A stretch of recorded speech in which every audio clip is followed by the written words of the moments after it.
Oke, kita lanjut ke bab terakhir di semester 1, yaitu rangkaian arus bolak-balik atau rangkaian arus AC ya.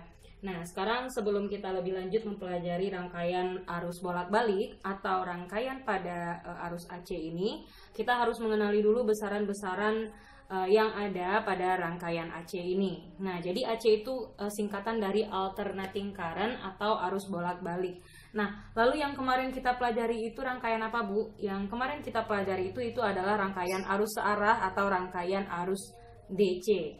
Nah, pada rangkaian AC itu kita harus mengenal dulu persamaan umum dari tegangan, ya. Jadi persamaan umum dari tegangannya ada V sama dengan Vm sin omega T, dan persamaan umum dari arusnya I sama dengan Im dikali sin dikali omega T. Loh Bu, kenapa bisa seperti ini? Nah, karena pada arus AC, ya, pada arus bolak-balik, tegangan dan arusnya itu berubah-ubah seiring berjalannya waktu. Nah, jadi V di sini ada Vm itu adalah tegangan maksimum, ya. Im itu adalah arus maksimumnya. Nah, sekarang kita lihat lagi untuk tegangan efektif. Nah, sebelumnya, Bu, kenapa persamaannya di sana adalah persamaan sinus? Nah, karena dia menghasilkan grafiknya grafik sinus gitu. Karena dia menghasilkan grafik sinus, makanya di situ persamaannya persamaan sin. Nah, jadi begitu ya untuk menentukannya. Kenapa di situ ada persamaannya persamaan sinus. Nah, untuk tegangannya pada arus AC ini ada yang dinamakan dengan tegangan efektif, ada yang dinamakan dengan tegangan maksimum. Nah, tegangan maksimum itu tegangan yang terbaca di osiloskop. Sedangkan tegangan efektif itu tegangan yang terbaca di voltmeter, ya. Sama juga dengan arus efektif. Arus efektif itu arus yang terbaca pada ampermeter, sedangkan arus maksimum itu arus yang terbaca di osiloskop. Nah, untuk tegangan efektif atau VEF ini bisa kita tentukan dengan Vm per akar 2, karena ini dapatnya nanti ketika kita membaca osiloskop. Ya, jadi kalau dikonversikan yang kita baca, tegangan maksimum yang kita baca menjadi tegangan efektif, maka tegangan efektifnya V maksimum dibagi akar 2. Nah, untuk arus efektif itu dilambangkan dengan IEF. Arus efektif itu bisa kita cari dengan arus maksimum dibagi dengan akar 2 juga. Nah, pada rangkaian arus AC itu ada 3 komponennya. Yang pertama ada namanya resistor, yang kedua ada namanya kapasitor, lalu yang ketiga ada yang dinamakan dengan induktor. Nah, kita lihat dulu masing-masing komponennya jika dirangkainya satu persatu, ya. Ada yang dinamakan dengan rangkaian resistor murni. Nah, rangkaian resistor murni ini hanya terdiri dari resistor saja. Nah, resistor murni yang dihubungkan ke arus AC, ya, atau ke sumber tegangan AC. Nah, maka resistor ini kan kita juga bisa nih, selain bisa dihubungkan ke arus DC, juga bisa dihubungkan ke sumber tegangan yang AC. Nah, jadi pada resistor ini jika dihubungkan ke sumber tegangan DC, itu dia tetap berlaku atau tetap bertindak atau tetap bersifat sebagai hambatan. Nah, sedangkan jika dihubungkan ke arus AC atau ke sumber arus AC, maka dia juga akan berlaku sebagai hambatan juga. Nah, sehingga karena dia masih sama, untuk menentukan tegangan yang terbaca pada resistornya atau tegangan efektif pada resistornya atau VR itu bisa ditentukan dengan cara menggunakan hukum Ohm, ya, memasukkannya ke hukum Ohm. Kan hukum Ohm itu kan V sama dengan I dikali R. Nah, jadi ini kita bisa simbolkan ini, VR ini tegangan efektif yang terukur di hambatan atau di resistor. Nah, berarti VR sama dengan kan I kali R, berarti ini I-nya I efektif dikali dengan R, berapa besar resistornya. Nah, kita juga bisa menentukan tegangan maksimum atau Vm, ya. Untuk tegangan maksimumnya sama dengan Im dikali R. Jadi kalau di sini dimintanya maksimum arusnya, ya tegangannya juga maksimum. Kalau di sini arusnya efektif, tegangannya juga tegangan efektif, tergantung komponennya apa. Kalau komponennya di sini resistor, berarti tegangannya tegangan efektif pada resistor atau VR. Nah, untuk sifat rangkaian resistor itu sendiri, ciri-cirinya adalah arus dan tegangan dari resistor itu sefase, ya. Jadi arus dan tegangannya sefase.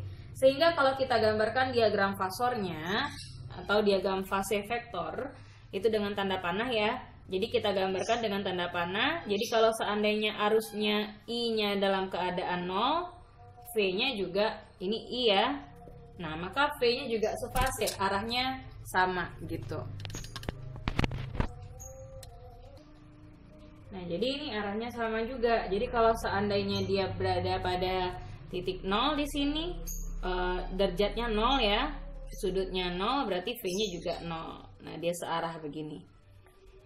Jadi kalau ini I, ini V-nya atau tegangannya. Nah, sedangkan kalau kita gambarkan dalam bentuk grafik, mereka juga sefase gitu.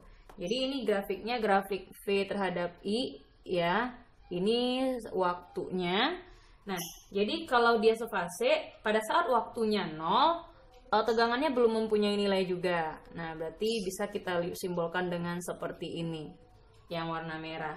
Nah, arusnya juga seperti itu. Jika waktunya sama dengan 0, maka arusnya juga dimulai dari 0. Nah, oke. Berarti di sini kita bisa simbolkan yang merah ini untuk tegangan, ya, V. Lalu yang hitam itu untuk arus. Yang hitam itu untuk arus. Jadinya titik mulainya sama-sama di 0. Pada saat waktunya 0, tegangannya belum punya nilai, arusnya belum punya nilai juga. Itu untuk sifat dari rangkaian resistor.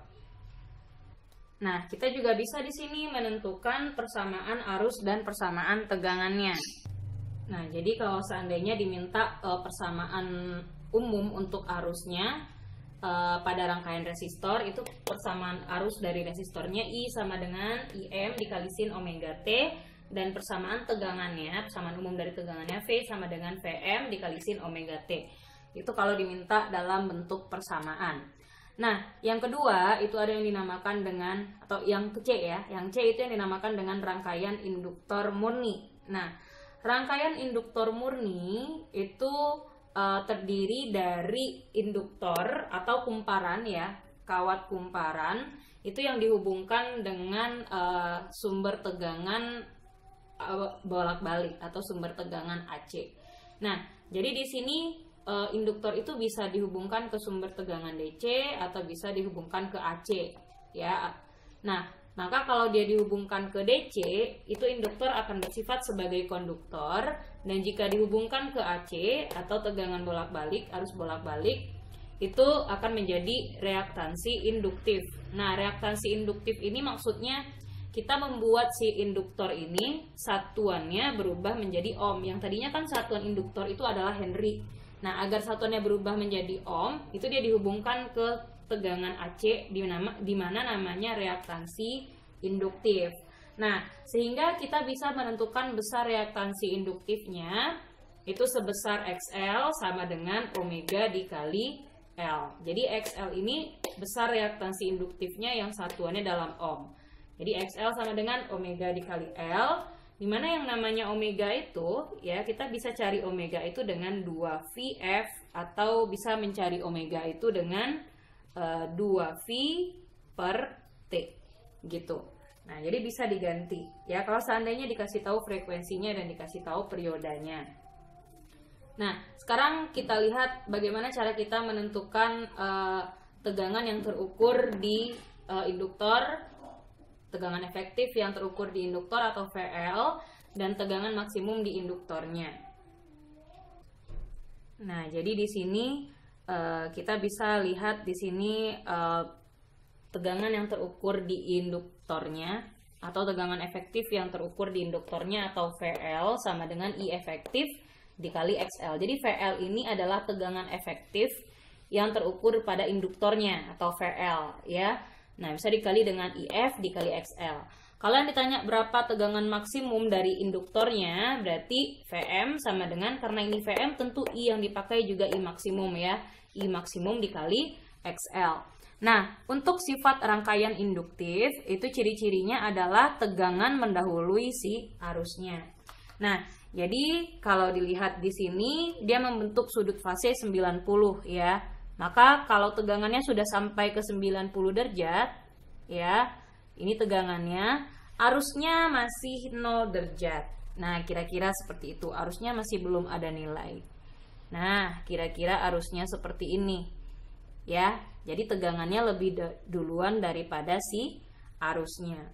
Kalau kita lihat dalam bentuk grafik ya, dalam bentuk grafik di sini kan katanya arusnya yang tertinggal oleh tegangan. Berarti tegangannya yang mendahului arus ya. Berarti arusnya ketinggalan. Berarti pada saat waktunya sama dengan 0, si arus belum punya nilai. Atau ini saya gambarkan dengan spidol biru aja ya. Yang biru untuk arus. Nah, ini untuk arus. Jadi kalau kita gambarkan arusnya gini. Nah, gitu. Kalau arusnya seperti ini, pada saat waktunya 0, arusnya 0 juga. Iya kan? Nah, tapi nanti tegangannya sudah punya nilai. Jadi tegangannya sudah punya nilai seperti ini. Oke, ini grafiknya berupa grafik sinus ya. Nah, berarti yang merah itu untuk tegangan, yang biru itu untuk arus. Nah, lihat aja dari kita membaca grafiknya. Dari kita membaca grafiknya gini. Ini arusnya. Ini waktunya sama dengan 0. Di sini baru arusnya juga sama dengan 0, ya. Nah, pada saat waktunya sama dengan 0, tegangannya sudah punya nilai. Jadi kan antara arus dan tegangan lebih duluan tegangan di sini. Gitu. Gitu aja untuk melihat grafiknya. Nah, jadi kita bisa dilihat di sini untuk persamaan arusnya. Karena arusnya di sini tertinggal fasenya, tertinggal 90 derajat, maka untuk persamaan arus induktif I sama dengan IM dikali sin omega T. Karena arusnya ketinggalan, tegangannya yang duluan 90 derajat, maka untuk persamaan tegangan induktifnya V sama dengan Vm dikali sin omega T tambah 90 derajat. Tambah 90 derajat ini maksudnya tegangannya mendahului 90 derajat fasenya daripada arus. Gitu.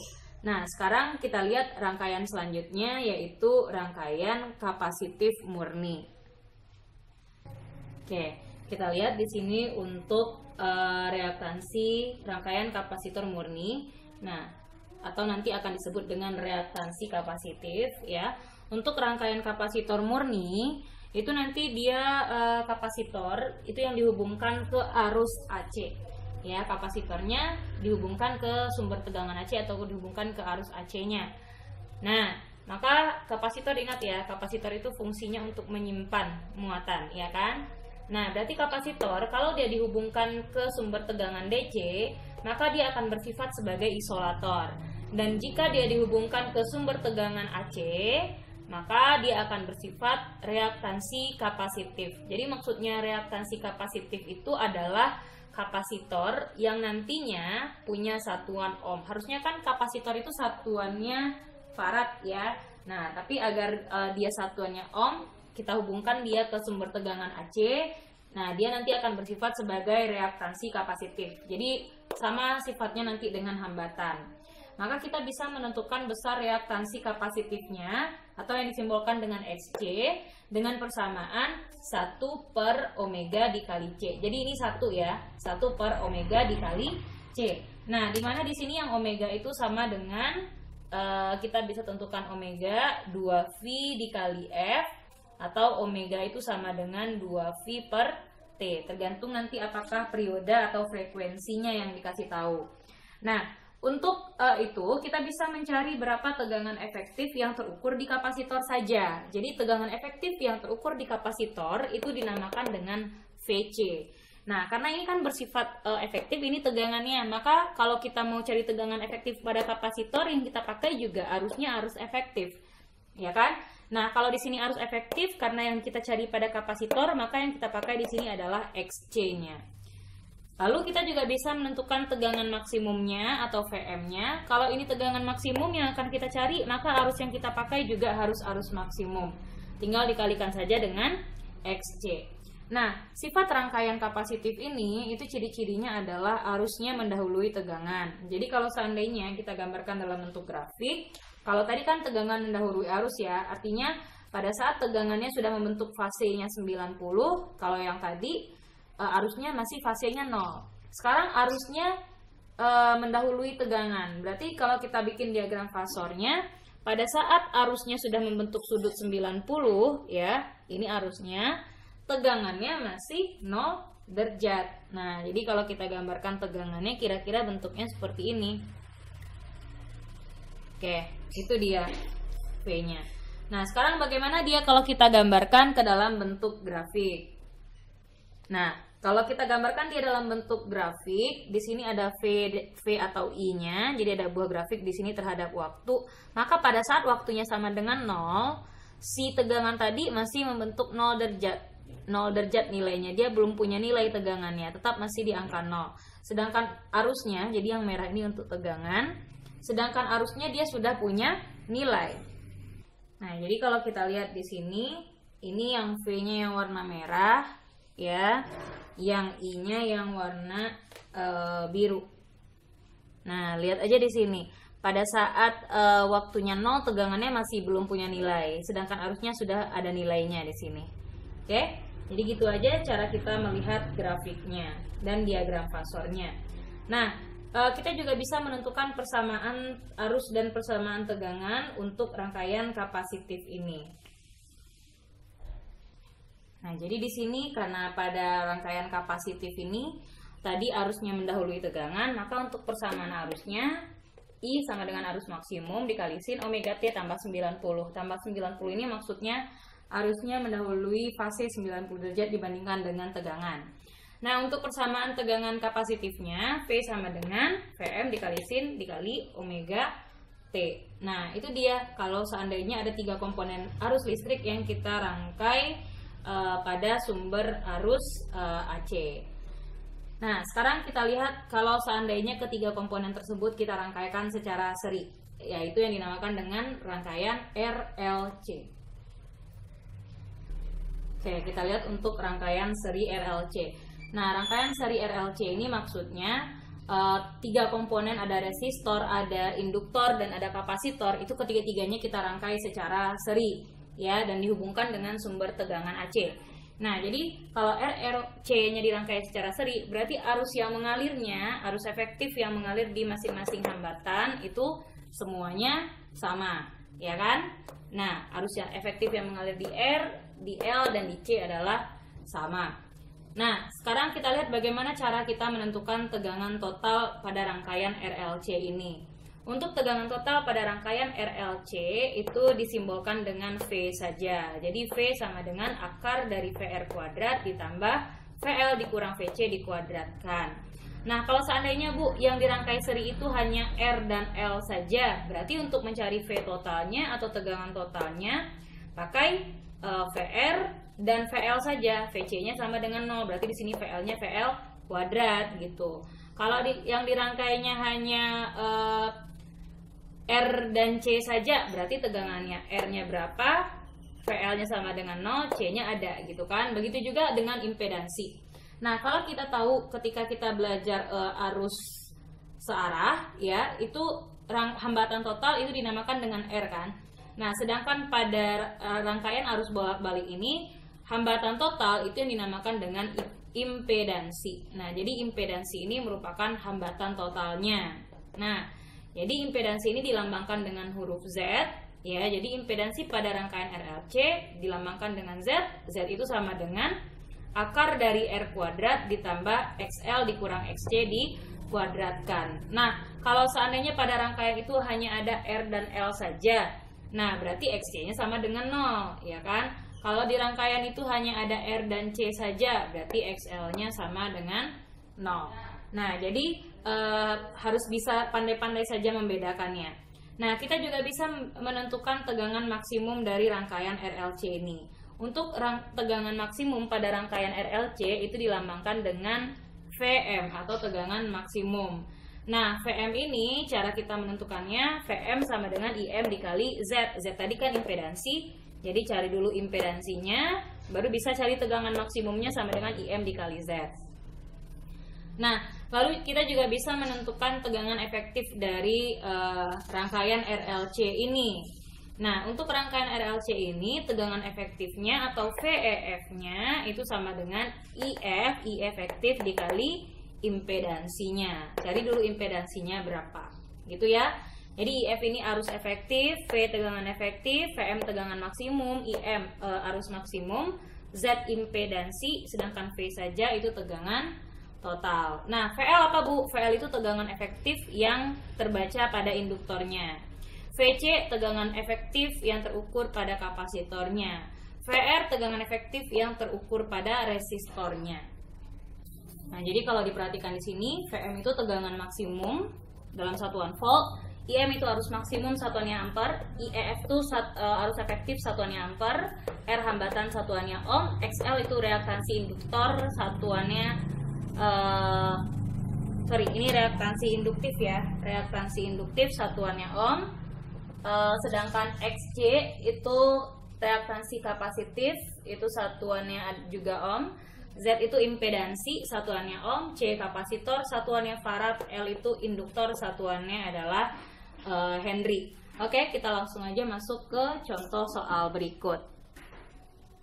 Kita lihat untuk contoh soal yang pertama. Di sini perhatikan sebuah gambar rangkaian. Ya, jadi itu sebenarnya rangkaian RLC berikut. Jadi di sini ada resistor, ada induktor dan ada kapasitor yang dirangkai secara seri. Dan katanya di sini dihubungkan ke sumber arus atau sumber tegangan AC. Di mana di sini V sama dengan 26 sin 200T dalam satuan volt. Yang ditanyakan tentukanlah besar kuat arus maksimum dari rangkaian. Nah, kalau kita di sini disuruh menentukan berapa besar kuat arus maksimum, nah berarti kan kita harus tahu dulu ini yang dikasih tahu dari gambar apa saja. Ya, di sini ada 12 ohm, berarti itu resistornya, R-nya 12 ohm. Dan di situ ada induktornya, L-nya 75 mH. 75 mH itu sama dengan 75 kali 10 pangkat min 3 Henry. Lalu di situ ada kapasitornya yang besarnya 500 ohm atau C-nya sama dengan 500 mikrofarad ya. Nah, mikro itu kan 10 pangkat 6, berarti 500 mikrofarad itu sama dengan 500 kali 10 pangkat min 6 farad. Nah, di sini kita punya nilai V. V itu sama dengan 26 sin 200 omega dikali T. Nah, ini dalam satuan volt ya, dalam satuan volt. Nah, sedangkan yang ditanyakannya adalah berapakah kuat arus maksimumnya. Berarti yang ditanya berapakah I maksimumnya. Nah, untuk menjawab soal ini, kalau kita ingin menentukan berapa I maksimumnya, kan harus tahu berapa tegangan maksimumnya dulu, ya kan? Nah, untuk tegangan maksimum itu kan I maksimum dikali dengan Z. Jadi V maksimum sama dengan I maksimum dikalikan dengan Z, gitu kan? Nah, berarti di sini kita cari dulu nih nilai Z-nya, ya. Untuk nilai Z kita bisa pakai persamaan tadi, akar dari R kuadrat ditambah XL dikurang XC dikuadratkan, ya. Dikurang XC dikuadratkan. Nah, ini R-nya R kuadrat. Oke? Nah, berarti kita butuh R-nya sudah ada. Berarti kita butuh dulu XL-nya. Berarti untuk mencari XL, untuk XL itu kan omega dikali L ya. Omega dikali L. Nah, maka di sini omeganya itu yang mana, Bu? Nah, kita bisa lihat dari persamaan umum tegangannya. 26 ini Vmax-nya. Jadi ini Vmax. Yang 200T, yang 200-nya aja itu yang dinamakan dengan omega. Ya. Di sini kan ada 200 saja nih. Nah, ini yang namanya omeganya. Nah, berarti dari situ kita tahu omeganya 200. Jadi tinggal kita masukkan aja ya, 200 dikali L. L-nya dikasih tahu kan yang pakai satuan Henry ya. Berarti di sini 75 kali 10 pangkat min 3 Henry. Nah, berarti ini kan dapatnya 75 kali 2 aja udah 15, 1500 kali 10 pangkat min 3. Gitu ya. Oke. Oh, ini 15.000. Nah, jadi jadinya di sini 15 dalam satuan ohm.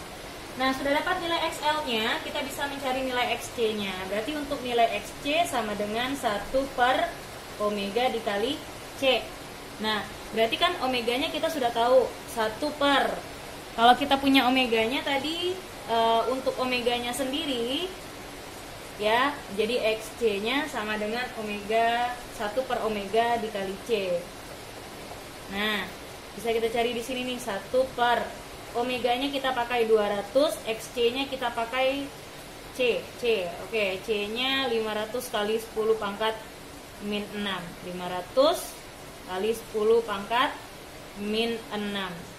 Nah, gitu kan? Oke, kalau tidak kita pindahkan.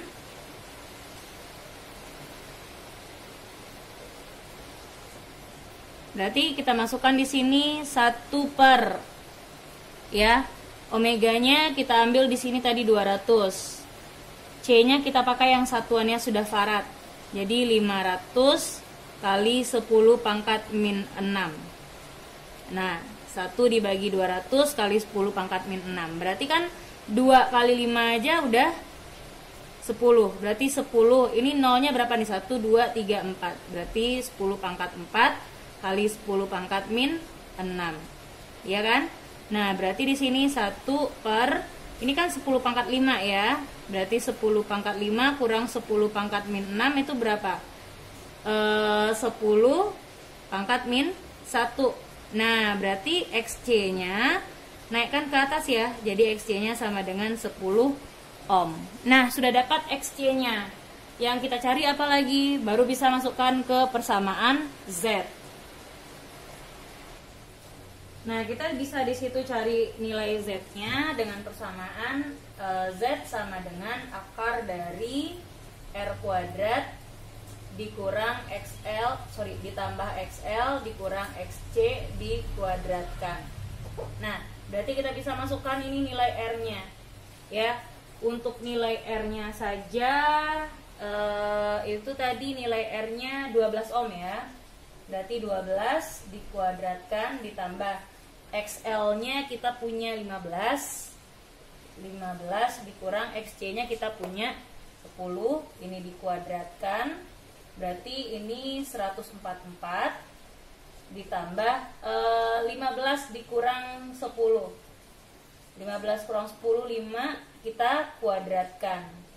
Berarti ini 144 tambah 25. Nah, ini kan 169. Akar 169 itu kan 13 ya. Jadi ini satuannya, kalau Z itu dia punya satuannya ohm. Nah, dapat Z-nya 13 ohm, baru kita masukkan ke rumus Vm-nya. Oke, berarti untuk V maksimumnya sama dengan I maksimum dikali Z. Bu, V maksimumnya yang mana? Nah, tadi kan kita punya persamaan V sama dengan 26 sin 200T. Nah, yang ini 26 itu yang Vmax, karena kan kita punya persamaan umum tegangan tadi V sama dengan Vmax dikali sin omega T kan. Nah, berarti yang 200 itu yang omeganya gitu. Yang 26 ini yang Vmax-nya. Nah, berarti baru kita masukkan dia ke persamaan untuk mencari I maksimumnya. Masukkan Vmax-nya 26, I max-nya sama dengan Z yang kita udah dapat 13. Berarti untuk I max-nya 26 dibagi 13 dapat di sini 2 ampere. Nah, jadi I maksimumnya adalah 2 ampere. Kita lanjut ke contoh soal yang kedua. Untuk contoh soal yang kedua, katanya di sini susunan seri hambatan 40 ohm dan kapasitor dengan reaktansi kapasitif. Nah, di sini yang disusun seri hanya resistor dan kapasitor saja. Berarti yang dikasih tahu di sini katanya hambatannya 40, berarti R-nya 40 ohm. Lalu reaktansi kapasitifnya, reaktansi kapasitif berarti itu XC-nya. XC-nya 30 ohm. Dihubungkan dengan sumber arus AC bertegangan efektif 220 volt. Berarti kalau tegangan efektif, V efektifnya 220 volt. Tentukan besar tegangan pada masing-masing resistor dan kapasitor. Nah, berarti di sini yang ditanyakan berapakah tegangan? Maksudnya tegangan di sini adalah tegangan efektifnya pada masing-masing resistor dan kapasitor. Berarti yang ditanyanya berapa VR-nya dan berapa nilai VC-nya. Ya kan? Nah, kita jawab soal ini. Untuk kita menentukan VR, yang namanya VR tadi kan I efektif dikali dengan R. Oke. Nah, kalau kita mau mencari nilai VC itu kan I efektifnya dikali dengan XC. Ya kan? XC-nya sudah ada, R-nya sudah ada. V efektifnya sudah ada. V efektifnya 220. Yang ditanya di sini berapa I efektifnya. Nah, untuk menentukan I efektifnya tentu kita bisa cari dulu impedansinya, ya kan? Atau kita masukkan ke rumus V efektif.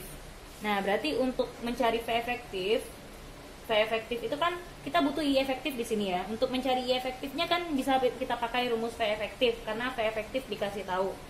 Berarti V efektifnya I efektif dikalikan dengan Z. Nah, Z-nya kenapa bisa Z di situ? Karena yang dirangkai lebih dari 2 komponen. Maksudnya lebih dari 1 komponen saja. Yang dirangkai di sini kapasitor dan resistor. Berarti itu yang kita cari adalah impedansi dari kapasitor dan resistor itu gitu. Nah, berarti di sini untuk V efektifnya sudah ada, I efektifnya ditanya, berarti Z-nya yang akan kita cari. Jadi kita cari dulu nilai Z-nya. Nah, kita punya rumus Z awal kan tadi R kuadrat sama ditambah XL dikurang XC ya, dikuadratkan kan begitu ya. Nah, tapi di sini XL-nya tidak ada, Bu. Ya, berarti XL-nya 0. Berarti tinggal persamaannya apa lagi? Maka persamaannya kalau XL-nya sama dengan 0, maka impedansi itu atau Z itu bisa kita cari dengan R kuadrat ditambah dengan XC kuadrat. Gitu kan? Nah, berarti di sini R-nya kita sudah ada, nilai R-nya 40 ohm. 40 dikuadratkan ditambah XC-nya sudah ada 30, berarti ini 30 dikuadratkan. 40 kuadrat itu dapatnya 1600 ditambah 30 kuadrat itu 900. Akar 2500 itu sama dengan 50 ya. Jadi dapat Z-nya 50 ohm. Nah, setelah dapat Z-nya 50 ohm baru bisa kita cari I efektifnya. Dari persamaan V efektif sama dengan I efektif dikali dengan Z. Nah, V efektifnya 220, I efektifnya itu dicari, Z-nya itu 50 ohm. Nah, berarti kita bisa nih mencari I efektifnya. I efektif sama dengan 220 per 50. Itu kan dapatnya 4,4 ya. Jadi dapatnya 4,4 satuannya ampere. Nah, sudah dapat I efektifnya 4,4 ampere. Oh, sorry, ini nggak terlihat ya. Kita bisa lihat di sini VC-nya itu sama dengan I efektif dikali XC gitu. Nah, oke. Dapat I efektifnya berarti bisa kita cari masing-masingnya. V efektif di R-nya berapa, V efektif di C-nya berapa. Oke. Kita cari di sini berarti VR-nya bisa dicari dengan IF dikali dengan R, IF-nya I efektifnya 4,4, resistornya 40 ohm, berarti dikali 40 di sini. Oke, berarti dapatnya di sini 176 ya. 176 dalam satuan volt. VDC-nya itu I efektif dikali dengan dikali dengan XC. Berarti ini 4,4 dikali dengan XC-nya yang kita cari 30. Berarti di sini 132 volt, ya kan? Nah, jadi itu masing-masingnya. Nah, kira-kira bentuk soalnya seperti itu yang sering keluar di ujian nasional. Sekarang kita masuk ke sifat rangkaian RLC. Nah, di sini ada sifat rangkaian dari rangkaian seri RLC. Jika di sini pada rangkaian seri RLC itu dapat di sini XL-nya, reaktansi induktifnya lebih besar daripada reaktansi kapasitif, maka rangkaian ini dia bersifat induktif. Ya, jadi dia bersifat induktif. Nah, tapi jika reaktansi kapasitifnya yang lebih besar daripada reaktansi induktifnya, maka rangkaian ini akan bersifat kapasitif. Nah, tolong diingat-ingat ya, tadi kan kita udah juga belajar yang sifat induktif itu apa, sifat kapasitif itu apa, kita udah belajar tadi pada rangkaian masing-masingnya. Nah, jika XL-nya sama dengan XC atau reaktansi induktif sama besarnya dengan reaktansi kapasitif, maka akan terjadi nanti resonansi. Nah, jadi kalau di sini terjadi resonansi, maka kita bisa menentukan frekuensi resonansinya, ya. Jadi untuk menentukan frekuensi dari resonansinya, frekuensi resonansi ini pada rangkaian RLC ya. Frekuensi itu kan dilambangkan dengan F ya. Nah, berarti F-nya kalau kita masukkan rumus XL dengan rumus XC ini, maka nanti akan menghasilkan persamaannya F sama dengan 1/2V dikalikan akar 1/L dikali C gitu. Nah, jadi ini kalau seandainya nanti yang ditanyakannya adalah frekuensi dari resonansinya. Ya, F ini frekuensi resonansi, L itu induktornya, C itu kapasitornya. V tetap dalam V saja. Nah, untuk soalnya mungkin nanti kita bisa lihat di soal-soal pada buku, karena ini jarang sekali sebenarnya yang ditanyakan di ujian nasional. Yang lebih sering tadi itulah yang dalam bentuk rangkaian tadi atau dalam bentuk grafik. Untuk grafik mungkin lebih lanjut kita bahas di tatap muka secara langsung.